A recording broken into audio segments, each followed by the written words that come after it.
Hello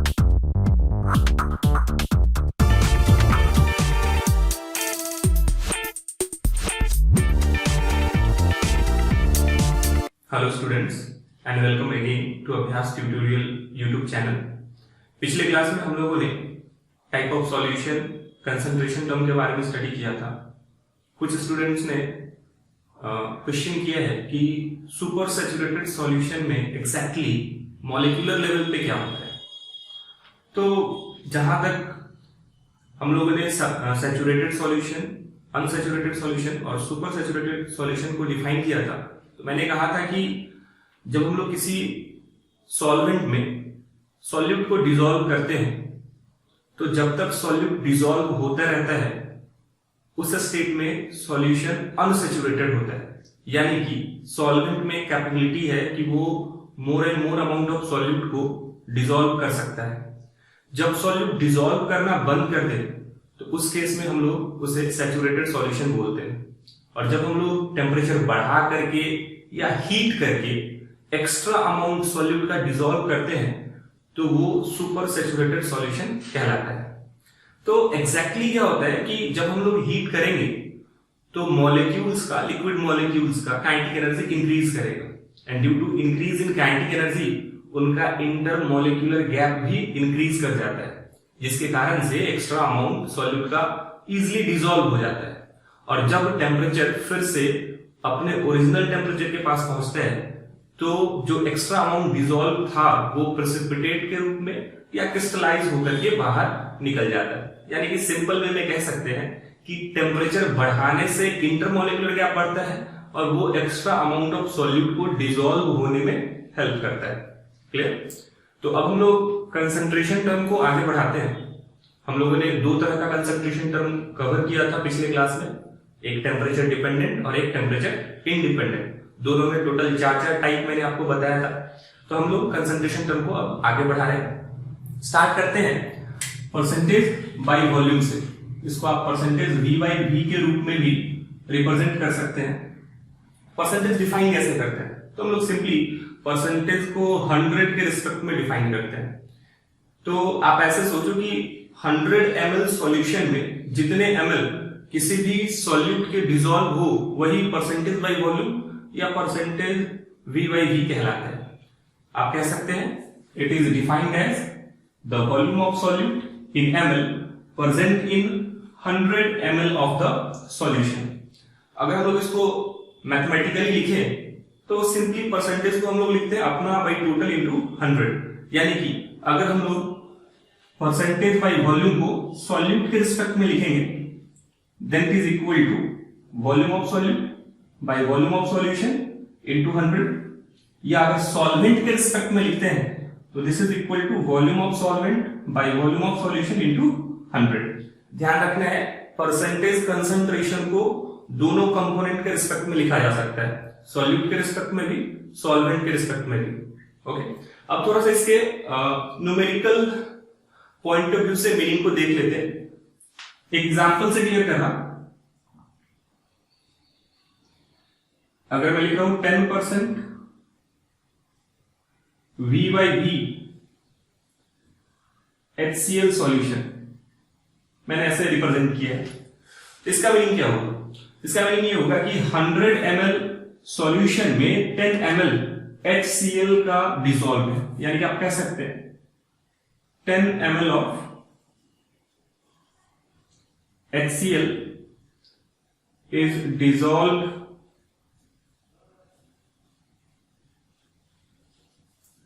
in 100 ml of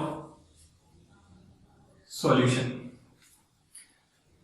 अब एक और एग्जांपल लिया जाए, जैसे मैंने 15% V by V H2SO4 solution लिया है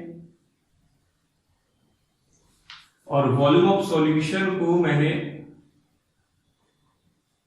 400 ml के रूप में मार्क कर दिया। तो सबसे पहले बेसिक मीनिंग देखेंगे।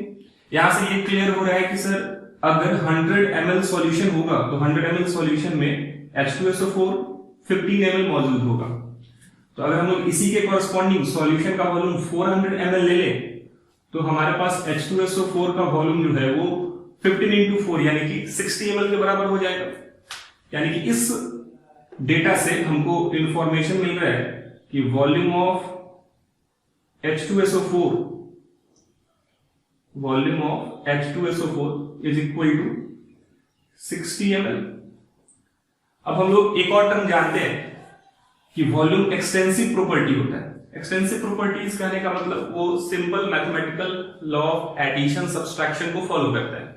तो अगर हम लोग लिखें वॉल्यूम ऑफ सॉल्यूशन, तो volume of solute as well as volume of solvent के सम के बराबर होगा। अगर मैं यहां से वॉल्यूम ऑफ सॉल्वेंट कैलकुलेट करूं इस रिलेशन का यूज करते हुए, मैं अगर यहां से वॉल्यूम ऑफ सॉल्वेंट कैलकुलेट करूं तो टोटल वॉल्यूम ऑफ सॉल्यूशन कितना है, दिस इज इक्वल टू 400 और सॉल्यूट का वॉल्यूम कितना है यानी कि H2SO4 का कितना है 60। इसको सब्सट्रैक्ट करने के बाद ये हमारे पास आ जाएगा 340 ml। वॉल्यूम ऑफ सॉल्वेंट अगर मैं यहां से कैलकुलेट करता तो ये क्या हो जाता है volume of solution minus volume of solute. तो इस तरीके से हम लोग परसेंटेज वॉल्यूम बाय वॉल्यूम को डिफाइन करेंगे। तो अब हम लोग आगे बढ़ते हैं, परसेंटेज बाय वॉल्यूम पे न्यूमेरिकल करते हैं।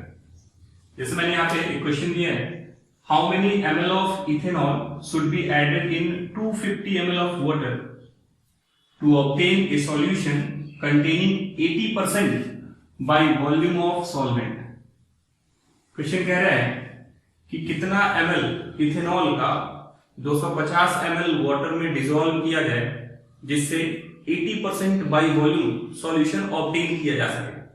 ध्यान रखना है यहां पे 80% by volume of solvent provide किया गया है, यानी कि आप कह सकते हैं question percentage V by V of solvent दे रहा है। Percentage V by V of solvent कितने के बराबर, 80 के बराबर क्वेश्चन प्रोवाइड करता है। साथ ही साथ यहां पे ये भी क्लियर हो रहा है कि इथेनॉल को वाटर में डिसॉल्व करना है। It means that water solvent के रूप में वर्क कर रहा और इथेनॉल जो है ये सॉल्यूट के रूप में वर्क कर रहा। मैं लिख सकता हूं वॉल्यूम ऑफ इथेनॉल, इथेनॉल को C2H5OH से रिप्रेजेंट कर सकते हैं। वॉल्यूम ऑफ इथेनॉल मैं एज्यूम कर लेता हूं XmL, यही तो हमको कैलकुलेट करना है। Volume of water this is equal to 250 ml, question ने प्रोवाइड किया है। अगर हम लोग परसेंटेज बाय वॉल्यूम सॉल्वेंट के रिस्पेक्ट में लिखें, परसेंटेज बाय वॉल्यूम सॉल्वेंट के रिस्पेक्ट में अगर हम लोग लिखें, दिस इज इक्वल टू ये हो जाएगा volume of solvent by volume of solution into 100। Solvent water है और इसका वॉल्यूम 250 ml प्रोवाइडेड है। सॉल्यूशन की बात करें तो सॉल्यूशन क्या होता है, सॉल्यूशन सॉल्यूट प्लस सॉल्वेंट होता है और वॉल्यूम एडिटिव क्वांटिटी है, यानी कि हम लोग लिख सकते हैं volume of solution will be equal to volume of solute C2H5OH ethyl alcohol है solute plus volume of water. इन दोनों को ऐड करें तो ये हो जाएगा x प्लस 250 के बराबर। यानी कि अगर हम लोग वॉल्यूम ऑफ सॉल्यूशन यहां पे पुट करें तो ये हो जाएगा x प्लस 250 मल्टीप्लाई बाई 100 और परसेंटेज V बाई V 80 के बराबर क्वेश्चन ने प्रोवाइड करा है। अगर इसको हम लोग कैलकुलेट करें तो ये हमारे पास आ जाएगा 8x प्लस मल्टीप्लाई करेंगे तो 2000 equal to 2500, x equal to हो जाएगा 500 बाई 8 और अगर हम लोग इसको डिवाइड करें then it is equal to 62.5 ml। यानी कि volume of ethanol C2H5OH 62.5 ml के बराबर होगा। यानी कि हम कह सकते हैं कि 62.5 ml 250 ml वाटर में डिसॉल्व किया जाए तो 80% by volume of solvent obtain किया जा सकता है। तो अब हम लोग परसेंटेज वॉल्यूम बाय वॉल्यूम के बाद नेक्स्ट कंसंट्रेशन टर्म की तरफ मूव करते हैं। हम लोग देखते हैं परसेंटेज वेट बाय वॉल्यूम, जिसको आप परसेंटेज W बाई V से भी एक्सप्रेस कर सकते हैं। सेम तरीके से डिफाइन करेंगे, बस अब थोड़ा सा ध्यान रखना है कि क्योंकि हम लोग अबव वाले टर्म को वेट में कन्वर्ट कर चुके हैं, यानी कि हम कहेंगे 100 ml सॉल्यूशन में किसी भी सॉल्यूट का जितना भी ग्राम डिसॉल्व होगा, जितना भी अमाउंट ग्राम में डिसॉल्व होगा, वही परसेंटेज वेट बाय वॉल्यूम कहलाएगा। यानी कि आप कह सकते हैं weight of solute dissolve in 100 ml of solution is known as percentage weight by volume. ध्यान रखना है कि वेट ऑफ सॉल्यूट जो है वो ग्राम में होना चाहिए। अगर हम लोग इसको कुछ एग्जांपल्स से क्लियर करें, जैसे अगर मेंशन किया गया है 10% wait by volume urea solution, और सॉल्यूशन का वॉल्यूम जो है ये आपको 500 ml प्रोवाइड किया गया है। तो इससे क्लियर ये हो जा रहा है कि 10 gram urea total 100 ml solution में मौजूद है, और वॉल्यूम ऑफ सॉल्यूशन आपको 500 ml प्रोवाइड किया गया है, यानी कि 500 ml में टोटल यूरिया का जो वेट होगा वो 50 ग्राम हो जाएगा। देखो ये इंफॉर्मेशन क्वेश्चन में इसी तरीके से प्रोवाइड किया जाएगा। आपको इस टर्म को देख करके आइडिया लगा लेना है कि सॉल्यूट का अमाउंट कितना है एज वेल एज सॉल्वेंट का अमाउंट कितना है। ओके, तो अगर हम लोग यहां पे लिखें तो लिख सकते हैं 10 ग्राम of urea is dissolved in 100 is dissolved in 100 ml of solution। अगर हम लोग लिखे अब weight of urea total 500 ml में कितना होगा, तो वेट ऑफ यूरिया हो जाएगा 50 ग्राम। ये कितने में हम लोग लिखा है इन 500 ml सॉल्यूशन। अगर इसको हम लोग फॉर्मूला के रूप में एक्सप्रेस करें तो सेम तरीके से एक्सप्रेस करेंगे जैसे परसेंटेज बाय वॉल्यूम को एक्सप्रेस किया था। परसेंटेज वेट बाय वॉल्यूम अगर सॉल्यूट के रिस्पेक्ट में लिखेंगे तो अपना बाय टोटल इनटू 100, अपना यानी कि wait of solute divided by weight volume of solution into 100। अगर हम लोग वेट बाय वॉल्यूम सॉल्वेंट के रिस्पेक्ट में एक्सप्रेस करें तो ये हो जाएगा weight of solvent by volume of solution into 100। एक छोटा सा न्यूमेरिकल भी मैंने यहाँ पे मेंशन किया है, इसको भी सॉल्व कर लेते हैं। कह रहा है एक एक्वस सॉल्यूशन है जो कि 30% वेट बाय वॉल्यूम यूरिया का कंटेन कर रहा है। पहले यहां से ही क्लियर कर लेते हैं 30% wait by volume of urea, यानी कि अगर हम लोग 100 ml सॉल्यूशन लेंगे तो उसमें यूरिया का वेट कितना ग्राम होगा, 30 ग्राम। यहां से तो क्लियर हो जाए, जैसे मैंने यहां पे कहा था कि अगर 10% wait by volume urea solution है तो टोटल 100 ml सॉल्यूशन में यूरिया का वेट कितना होगा, 10 ग्राम। उसी सेम तरीके से यहां पे 30% वेट बाय वॉल्यूम दिया गया है, इसका मतलब 100 ml सॉल्यूशन में यूरिया का वेट 30 ग्राम। यहां पे आगे सॉल्यूशन के वॉल्यूम के बारे में कोई इंफॉर्मेशन क्वेश्चन प्रोवाइड नहीं कर रहा, यानी कि हम लोग 100 ml को स्टैंडर्ड वॉल्यूम लेकर के चल सकते हैं। आगे कह रहा है कि आप सॉल्वेंट का मास कैलकुलेट करो अगर सॉल्यूशन का डेंसिटी 1.2 ग्राम पर ml। तो पहले वेट ऑफ सॉल्यूट यहां से लिख लेते हैं। वेट ऑफ सॉल्यूट कहने का मतलब यूरिया, तो वेट ऑफ यूरिया हो गया कितना, 30 ग्राम। अगर मैं कहूं वॉल्यूम ऑफ सॉल्यूशन मेंशन करने को तो हम लोग स्टैंडर्ड रूप में 100 ml सॉल्यूशन का वॉल्यूम एज्यूम कर सकते हैं। अगर वॉल्यूम ऑफ सॉल्यूशन 100 ml है, आपको साथ में डेंसिटी दी है, मैंने पहले भी बताया था डेंसिटी क्या होता है, मास बाय वॉल्यूम। यानी कि अगर वॉल्यूम को मास में कन्वर्ट करना हो या मास को वॉल्यूम में कन्वर्ट करना हो तो हम लोग डेंसिटी का यूज कर सकते हैं। तो अगर हम लोग डेंसिटी के हेल्प से मास ऑफ सॉल्यूशन लिखें, this is equal to density है आपका 1.2 ग्राम पर एम, तो 1.2 इंटू वॉल्यूम है 100, ये हमारा हो जाएगा 120 ग्राम। और अगर यहां से वेट ऑफ सॉल्वेंट लिखा जाए तो वेट ऑफ सॉल्वेंट क्या हो जाएगा, सॉल्यूट प्लस सॉल्वेंट सॉल्यूशन बनाता है, यानी कि सॉल्यूशन में से सॉल्यूट का अमाउंट सब्सट्रैक्ट कर दिया जाए, घटा दिया जाए, तो हमको सॉल्वेंट का अमाउंट पता चल जाएगा। यानी कि ये हो जाएगा weight of solution 120 minus weight of solute 30, this is equal to 90 gram. तो ये छोटा सा न्यूमेरिकल रहा परसेंटेज वेट बाई वॉल्यूम का। तो कंसंट्रेशन टर्म में हम लोग आगे बढ़ते हैं, मोलैरिटी को देखते हैं। मोलैरिटी इंपॉर्टेंट कंसंट्रेशन टर्म है, इसको अच्छे तरीके से आप कंसेप्चुअलाइज कर लीजिए, बेसिक मीनिंग अच्छे तरीके से आपको समझ में आना चाहिए, जिसके बेसिस पे आप इससे रिलेटेड न्यूमेरिकल्स को आसानी से सॉल्व कर सकें। तो मोलैरिटी को हम लोग हमेशा यूनिट लीटर ऑफ सॉल्यूशन के रिस्पेक्ट में डिफाइन करते हैं। सिंपल वे में आप कह सकते हैं कि अगर 1 लीटर सॉल्यूशन लिया जाए तो उस 1 लीटर सॉल्यूशन में जितने मोल्स किसी भी सॉल्यूट के डिसॉल्व होंगे वही उसका मोलैरिटी कहलाएगा। यानी कि the number of moles of solute dissolved in unit litre of solution is called molarity. जैसे आप एक एग्जांपल से समझो, मैं अगर कहूं कि 5 लीटर सॉल्यूशन में टोटल 4 मोल्स यूरिया के डिसॉल्व है, मैंने क्या किया 5 लीटर सॉल्यूशन बनाया और उस 5 लीटर सॉल्यूशन को प्रिपेयर करने के लिए टोटल 4 मोल यूरिया का उसमें डिसॉल्व कर दिया। तो अगर हमको इस सॉल्यूशन की मोलैरिटी को एक्सप्रेस करना है तो हम लोग 1 लीटर के रिस्पेक्ट में पहले पता करेंगे कि कितने मोल्स यूरिया के डिसॉल्व है।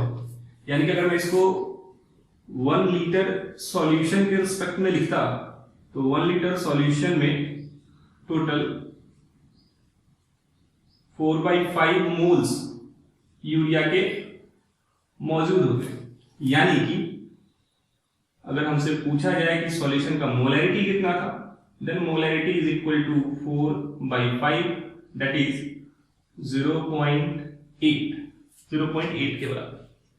अगर आप इसको फॉर्मूले में कन्वर्ट करो तो एबव वाला जो टर्म है वो number of moles of solute को रिप्रेजेंट कर रहा है और नीचे में हम लोगों ने वॉल्यूम ऑफ सॉल्यूशन को रिप्रेजेंट किया है लीटर में। यानी कि अगर हम लोग मैथमेटिकली मोलैरिटी को लिखें तो molarity is equal to number of moles of solute by volume of solution in litre. ध्यान रखना है सॉल्यूशन का वॉल्यूम हमेशा लीटर में एक्सप्रेस करना है। अगर हम लोग इसका यूनिट देखें तो इसका यूनिट हो जाएगा, मोल्स के लिए तो यूनिट मोल ही होता है और वॉल्यूम के लिए हम लोग लीटर यूज करें, यानी कि मोल पर लीटर। तो हम लोग यहां पे मोलैरिटी को लिख सकते हैं 0.8 मोल पर लीटर। अगर मैं इसको और स्मॉलर पार्ट्स में डिवाइड करूं तो मोलैरिटी को ऐसे भी लिखा जा सकता है, नंबर ऑफ मोल्स को हम लोग लिख सकते हैं वेट बाई फॉर्मूला वेट, यानी कि wait of solute divided by formula weight of solute. Volume of solution numericals में जनरली लीटर में ना प्रोवाइड करके मिलीलीटर में प्रोवाइड किया जाता है, एमएल में प्रोवाइड किया जाता है। तो अगर एमएल में प्रोवाइड किया जाएगा तो हम लोग उसको लीटर में कन्वर्ट करेंगे और लीटर में कन्वर्ट करने के लिए हम लोग 1000 से क्या करेंगे, डिवाइड करेंगे। यानी कि अगर वॉल्यूम ऑफ सॉल्यूशन एमएल में दिया जाए तो इसको हम लोग 1000 से डिवाइड करेंगे और ये 1000 आपका ऊपर आ जाएगा, यानी कि ये कुछ इस तरीके से एक्सप्रेस हो जाएगा। तो हम लोग इस फॉर्मूला का भी यूज कर सकते हैं, यानी कि molarity is equal to weight of solute into 1000 divided by formula weight of solute into volume of solution in ml. तो मोलैरिटी को सिंपल में हम लोग इस तरीके से डिफाइन कर सकते हैं। आगे भी मोलैरिटी आएगा, मोलैरिटी ऑफ मिक्सचर कैलकुलेट करेंगे, नॉन रिएक्टिंग मिक्सचर के लिए भी as well as reacting mixture के लिए। लेकिन बेसिकली मोलैरिटी को हम लोग सिंपल वे में अगर डिफाइन करें तो हम लोग बोल सकते हैं 1 लीटर सॉल्यूशन में जितने मोल्स किसी भी सॉल्यूट के डिसॉल्व होंगे वही मोलैरिटी कहलाएगा। मोलैरिटी को भी हम लोग एक न्यूमेरिकल के थ्रू अच्छे से क्लियर करते हैं। यहाँ पे मैंने एक क्वेश्चन प्रोवाइड किया है, 30 gram of urea is dissolved in sufficient water to produce 2 litre of solution, determine percentage weight by volume and molarity. कह रहे हैं कि 30 ग्राम यूरिया को सफिशिएंट वाटर में डिसॉल्व किया गया है, जिससे 2 लीटर सॉल्यूशन हम लोगों ने प्रिपेयर किया है। तो आप उस सॉल्यूशन का percentage weight by volume as well as molarity calculate करें। तो अगर हम लोग परसेंटेज वेट बाय वॉल्यूम पे पहले सोचें तो overall percentage weight by volume होगा वेट ऑफ सॉल्यूट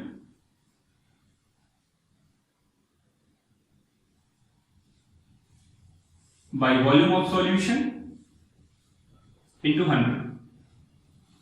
यहां पे क्वेश्चन ने आपको इंफॉर्मेशन दिया है सॉल्यूट के बारे में, यानी कि यूरिया के बारे में। यूरिया को ही हम लोग वाटर में डिसॉल्व करें तो वेट ऑफ सॉल्यूट कितना है 30 gram and volume of solution 2 litre के बराबर। तो हम लोग जब भी वॉल्यूम को परसेंटेज कंसंट्रेशन के लिए एक्सप्रेस करते हैं तो मिलीलीटर में एक्सप्रेस करते हैं। तो अगर हम इसको मिलीलीटर में कन्वर्ट करें that is equal to 2000 ml। यहां पर हम लोग पुट करें तो ये हो जाएगा 30 divided by 2000 multiplied by 100, then this is equal to 1.5%। तो पहला पार्ट तो हमारा हो गया कि परसेंटेज वेट बाई वॉल्यूम 1.5% के बराबर। सेकेंड पार्ट की तरफ मूव करते हैं।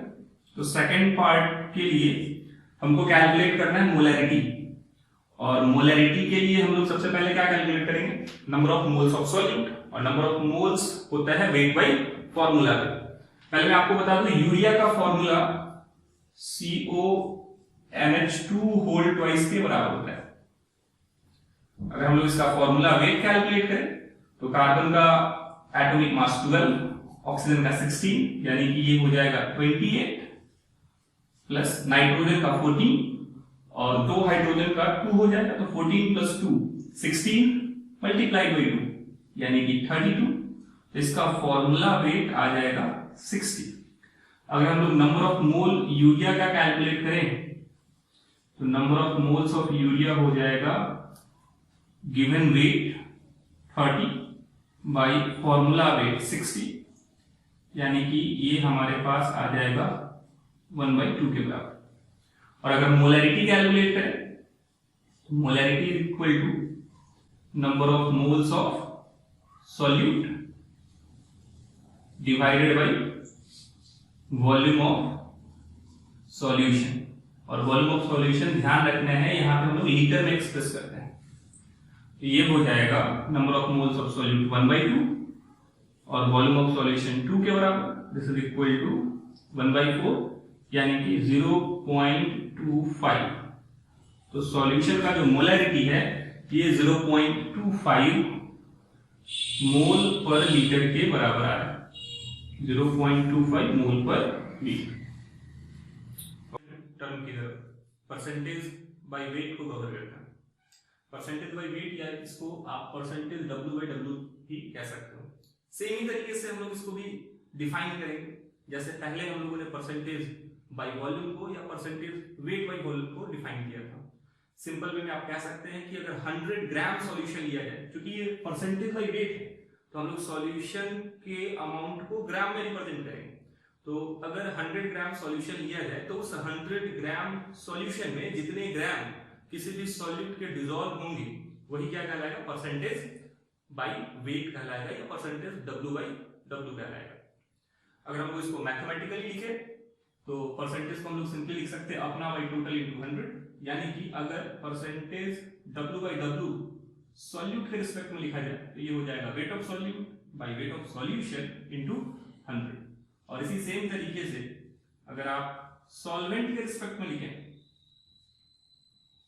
सॉल्वेंट के रिस्पेक्ट में अगर आप इसको एक्सप्रेस करते हैं तो ये हो जाएगा weight of solvent by weight of solution into 100। तो आप देख रहे हो कि जितने भी परसेंटेज कंसंट्रेशन टर्म है सभी को एक्सप्रेस करने का तरीका सेम ही है, बस डिपेंड करता है कि वो परसेंटेज वॉल्यूम बाय वॉल्यूम है तो वॉल्यूम के टर्म में लिखेंगे, परसेंटेज बाय वेट है तो वेट के टर्म में लिखेंगे, और अगर परसेंटेज वेट बाय वॉल्यूम है तो हम लोग जिसके रिस्पेक्ट में डिफाइन कर रहे हैं उसका वेट लेंगे और सॉल्यूशन के वॉल्यूम से डिवाइड करके हम लोग उसको एक्सप्रेस करेंगे।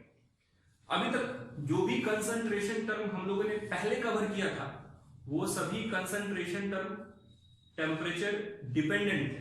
हम लोगों ने क्या क्या कवर किया? हम लोगों ने कवर किया परसेंटेज बाय वॉल्यूम, पहला कंसंट्रेशन टर्म हम लोगों ने ये कवर किया।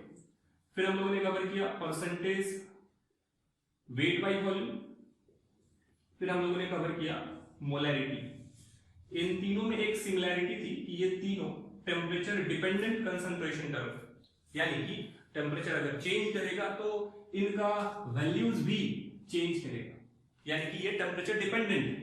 अभी जो हम लोग कवर कर रहे हैं percentage by weight, this is a temperature independent concentration term, यानी कि टेम्परेचर को चेंज करने से इसके न्यूमेरिकल वैल्यू में कोई चेंज नहीं आता। और मैंने साथ में पिछले लेक्चर में बताया था कि किसी भी टेम्परेचर डिपेंडेंट कंसंट्रेशन टर्म को इंडिपेंडेंट में कन्वर्ट किया जा सकता है या इंडिपेंडेंट को डिपेंडेंट में भी हम लोग कन्वर्ट कर सकते हैं।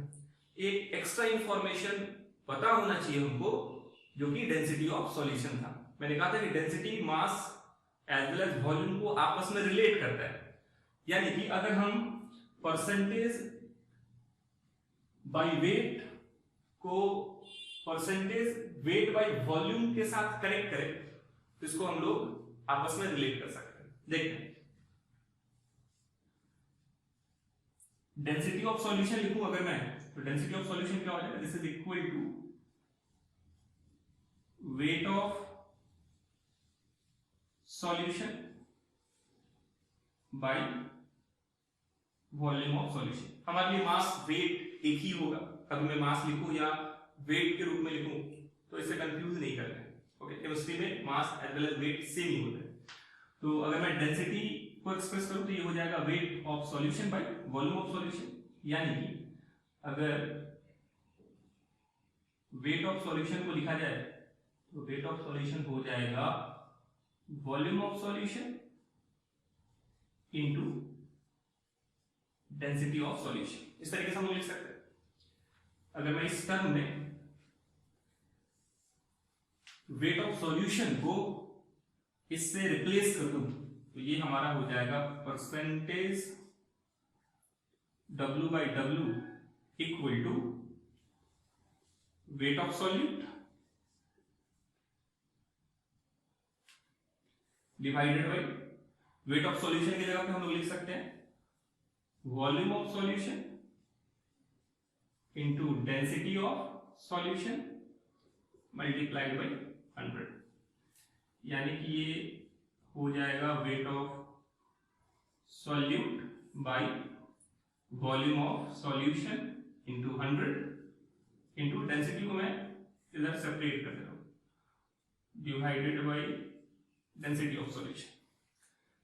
इस टर्म को तो हम लोग पहले से जानते हैं, weight of solute by volume of solution into 100, ये होता है percentage weight by volume into 1 by density of solution. ये हमारे पास परसेंटेज बाई वेट हो गया।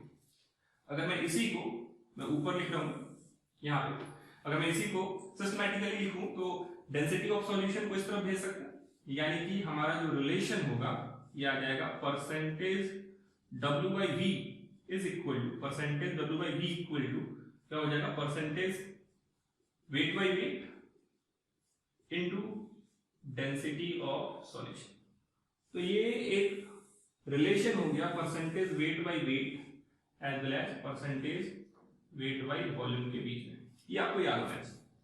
इसके थ्रू हम लोग डायरेक्टली किसी भी टेम्परेचर डिपेंडेंट को इंडिपेंडेंट में कन्वर्ट कर सकते हैं, यानी कि परसेंटेज वेट बाई वेट को परसेंटेज वेट बाई वॉल्यूम में कन्वर्ट कर सकते हैं। बस एक एक्स्ट्रा इंफॉर्मेशन होना चाहिए और वो हमको क्या पता होना चाहिए, डेंसिटी ऑफ सॉल्यूशन पता होना चाहिए।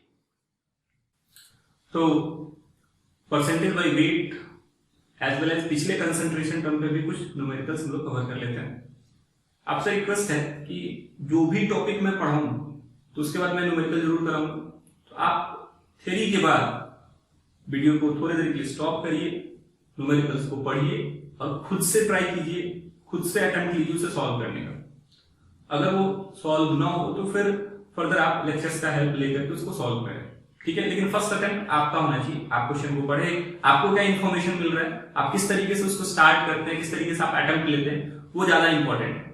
एंड आफ्टर दैट आप फिर वीडियो लेक्चर्स को देखें, किस तरीके से मैंने उसे सॉल्व करा है, मेरा अप्रोच क्या है और आपका अप्रोच क्या है, दोनों को कंपेयर करें। ठीक है, इससे आपको ज्यादा बेनिफिट मिलेगा और आप इजीली न्यूमेरिकल्स को सॉल्व कर पाएंगे।